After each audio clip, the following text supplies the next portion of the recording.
നമസ്കാരം. ജെ.കെ. ടോക്സിൻ്റെ പുതിയ അധ്യായത്തിലേക്ക് ഏവർക്കും സ്വാഗതം. ഈ അധ്യായത്തിൽ നമ്മൾ നോക്കാൻ പോകുന്നത് അത്തം, ചിത്തിര എന്നീ നക്ഷത്രത്തിൽ ജനിച്ചവരുടെ പൊതു സ്വഭാവ സവിശേഷതകളെ പറ്റിയാണ്. അത്തം നക്ഷത്രത്തിൽ ജനിച്ചവർ പൊതുവെ സൗകുമാര്യതയാർന്ന ശരീരവും സവിശേഷതയാർന്ന ചിരിയും കുലീനത തെളിയിക്കുന്ന പ്രവൃത്തികളും നിറഞ്ഞവരായിരിക്കും. ഈ നക്ഷത്രത്തിൽ ജനിച്ചവർ പൊതുവെ വശീകരണ ശക്തിയും ഒപ്പം ശാന്ത സ്വഭാവത്തോടു കൂടിയവരും ആയിരിക്കും. കൗശലവും വാക്സാമർഥ്യവും പ്രകടിപ്പിക്കുന്ന അത്തം നക്ഷത്രക്കാർ പൊതുവിൽ ഉയർന്ന ബുദ്ധിശക്തിയുള്ളവരും വിശകലന ശക്തി ഉള്ളവരും ആയിരിക്കും. ഉത്സാഹശീലവും വിദ്യാസമ്പന്നതയും കൈമുതലായുള്ള ഇക്കൂട്ടർക്ക് വിദേശവാസത്തിൽ താല്പര്യം ഏറിയവരും ആയിരിക്കും. അതോടൊപ്പം ഇവർ ഉയർന്ന പദവിയും പ്രതാപവും പുലർത്തുന്നവരും ആയിരിക്കും. അത്തം നക്ഷത്രത്തിൽ ജനിച്ചവർ പൊതുവിൽ സ്വന്തം ശരീരവും അതോടൊപ്പം വീടും പരിസരവും ശുചിത്വത്തോടെ സൂക്ഷിക്കുന്നതിൽ വളരെ നിർബന്ധം ഏറിയവരും ആയിരിക്കും. ഈ കൂട്ടരുടെ ജീവിതത്തിൽ പൊതുവിൽ ഉയർച്ചയും താഴ്ചയും മാറി മാറി വന്നുകൊണ്ടിരിക്കും. വികാരഭരിതരും ഒപ്പം കലഹിക്കുന്ന പ്രകൃതക്കാരും ആയിട്ടുള്ള അത്തം നക്ഷത്രക്കാർ പൊതുവിൽ വീട്ടിൽ നിന്നും അകന്നു നിൽക്കാൻ താല്പര്യം ഉള്ളവർ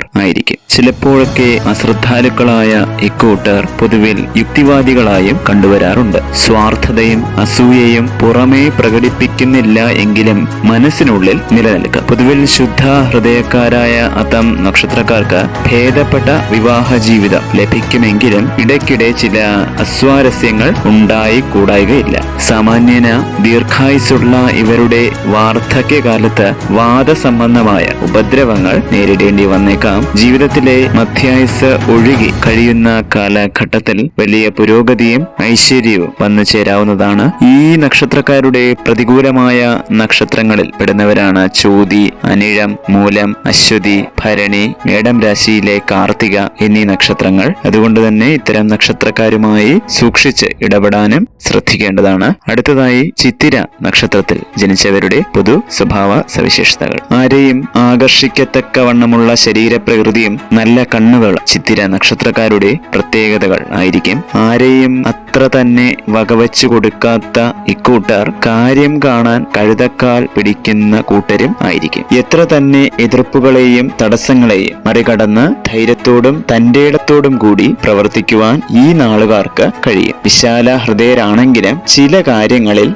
സങ്കുചിത മനസ്കരും ആയിരിക്കും. പ്രവൃത്തി മണ്ഡലത്തിൽ കർമ്മകുശലത പ്രകടിപ്പിക്കുന്ന ചിത്തിര നക്ഷത്രക്കാർ അധികവും കുശാഗ്ര ബുദ്ധികളും ശാന്തശീലരും ആയിരിക്കും. സഹൃദയത്വവും കലാബോധവും ജന്മന കൈവന്നിട്ടുള്ള ഇക്കൂട്ടർക്ക് പ്രവചന സിദ്ധി കൈവന്നാൽ അതിൽ അത്ഭുതപ്പെടേണ്ടതില്ല. ജനിക്കുന്ന ഭവനം വിട്ടുപോവുകയോ പുതിയ ഭവനം നിർമ്മിക്കുകയോ വീട് പുതുക്കി പണിയുകയോ ചെയ്യേണ്ടി വന്നേക്കാം. പല തരത്തിലുള്ള ശത്രുക്കളും മത്സരങ്ങളും ജീവിതത്തിൽ നേരിടേണ്ടി വരുന്ന ചിത്തിര നക്ഷത്രക്കാർക്ക് പലവിധ ആരോപണങ്ങളും അപവാദങ്ങളും കേൾക്കേണ്ടതായും വന്നേക്കാം. എങ്കിലും ഇവയെല്ലാം അവഗണിച്ചുകൊണ്ടും തന്റേടപൂർവ്വം മുന്നോട്ടു പോകുവാൻ ഇവർക്ക് ആകുന്നു. ജീവകാരുണ്യം ചിത്തിരക്കാർക്കുണ്ടെങ്കിലും പ്രായോഗികതയിൽ അത്ര മുന്നിലാകുന്നില്ല. പിതാവിന് പല വിധത്തിലുള്ള ദുഃഖങ്ങളും ക്ലേശങ്ങളും അനുഭവിക്കേണ്ടതായി വന്നേക്കാം. മറ്റുള്ളവരുടെ സ്വത്തുക്കൾ അനുഭവിക്കാനുള്ള യോഗം ഈ നക്ഷത്രക്കാർക്ക് കൂടുതലായിരിക്കും. ജീവിതം സുഖകരമായി മുന്നോട്ട് കൊണ്ടുപോകാനുള്ള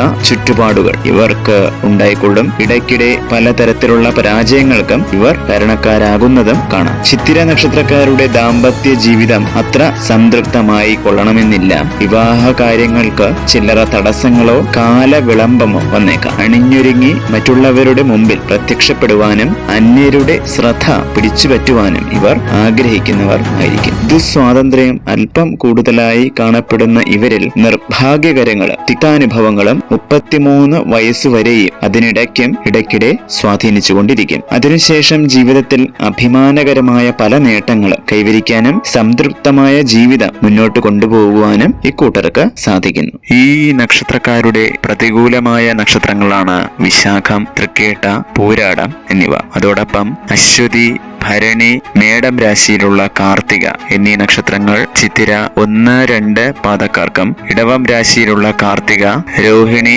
ഇടവം രാശിയിലുള്ള മകയിരം എന്നീ നക്ഷത്രങ്ങൾ ചിത്തിര 3, 4 പാദക്കാർക്കും പ്രതികൂലമായി ഭവിച്ചേക്കാം. അതിനാൽ ഈ നക്ഷത്രക്കാരുമായിട്ടുള്ള ഇടപെടലും ഇത്തരം ദിവസങ്ങളിലുള്ള പ്രധാനപ്പെട്ട കാര്യങ്ങൾ വളരെ സൂക്ഷിച്ചു തന്നെ ചെയ്യേണ്ടതാണ്. ഇതോടുകൂടി ഈ അധ്യായം ഇവിടെ പൂർണ്ണമാകുന്നു. പുതിയ അധ്യായത്തിൽ ഇതിന്റെ തുടർന്ന് വരുന്ന നക്ഷത്രങ്ങളെ പറ്റി വിവരിക്കുന്നതാണ്.